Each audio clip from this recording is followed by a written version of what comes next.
Всем привет! Сегодня хочу рассказать про очень прикольную серию 1996 года, это «Исследователи».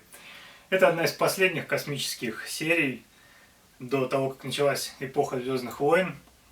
«Звездные войны» очень прикольный фильм, я фанат этого сериала. Мне очень нравились наборы, которые уходили в Лего, хотя у меня практически их нет на самом деле. Но эта серия была прикольная, мне кажется, лет, может быть, 5-6. А потом она, на мой взгляд, изжила свое. И вот то, что сейчас я вижу в каталогах, это, конечно, мне кажется, какая-то жалкая пародия. И получается, что «Звездные войны» выжили такие крутые космические серии, как вот эти «Исследователи», как «Ледяная планета», «Спариус». Много можно перечислять. В 90-е годы их было столько, и все они были по-своему уникальные, оригинальные, и каждый по-своему прикольный. Я очень рад, что все наборы из этой серии сейчас у меня на столе. В детстве у меня был только один маленький наборчик. Надеюсь, в будущем получится собрать еще какие-то прикольные серии. Очень хочу «Ледяную планету». Если говорить не про космос, то «Аквазону» тоже очень хочу собрать.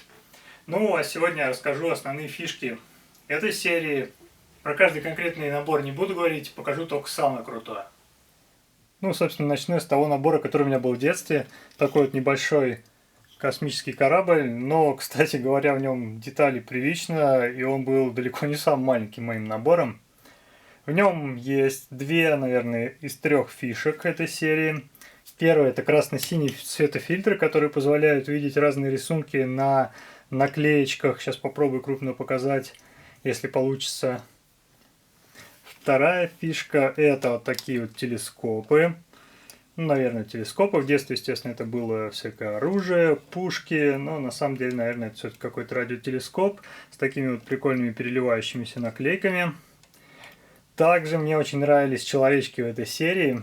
Сейчас покажу тоже крупным планом. Они были с двумя разными шлемами. К сожалению, прикольного шлема у меня в детстве не было, но теперь-то у меня их много. Переливающиеся наклейки были вообще одной из фишек этой серии. Вот такой был даже дисплей, на котором под определенным углом видно кого-то очень плохо, но видно. Для демонстрации третьей фишки посмотрим на вот такой небольшой наборчик. Такое странное шасси, колеса сзади. Спереди он скользит на вот такой вот штуке. И в задней части мы видим кран с магнитом. Казалось бы, зачем здесь магнит? А вот за этим. Эти наклейки еще и магнитятся. И это вообще нереально круто. Раньше магниты часто встречались. Сейчас, я честно не знаю, в поездах точно используются, а есть ли они еще в каких-то сериях, я не могу сказать, но раньше магниты встречались во многих наборах. Это была очень крутая функция. Просто мечта детства была, чтобы появился магнит. Ну и, конечно, нельзя обойти вниманием большие наборы. Во-первых, это база. База это, как говорится, непростая. Вот так вот открывается ангар. И отсюда выезжает такая вот тарантайка. Тоже с телескопом. Или с лазерной зениткой. Кому как. Очень интересный механизм. И вот так вот. Оп, закрывается. Очень круто сделано. Вообще невероятно круто. И очень мне нравятся вот эти вот огромные стекла.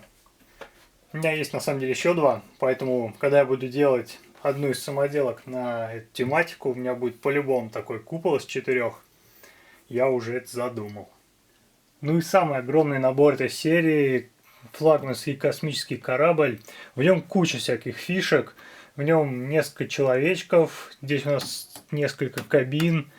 Вот эта вот антенна поднимается, и там можно увидеть оператора связи, видимо, судя по экранам. Еще сейчас крупным планом много фишек покажу. Тут у нас все открывается, значит, эти наклеечки, бластеры, всякие еще тут есть беспилотные летательные аппараты. Начнем с головной части корабля. Вообще корабль довольно прочный. Вот я его держу за серединку. Сейчас мы тут кое-чего. Опачки. Практически Конкорд получился. Антенну я уже показал. Здесь у нас идет кран магнитный. Он имеет несколько степеней свободы. Система рычагов параллельных и поворотная система. И, в общем-то, он может доставать и класть наклейки.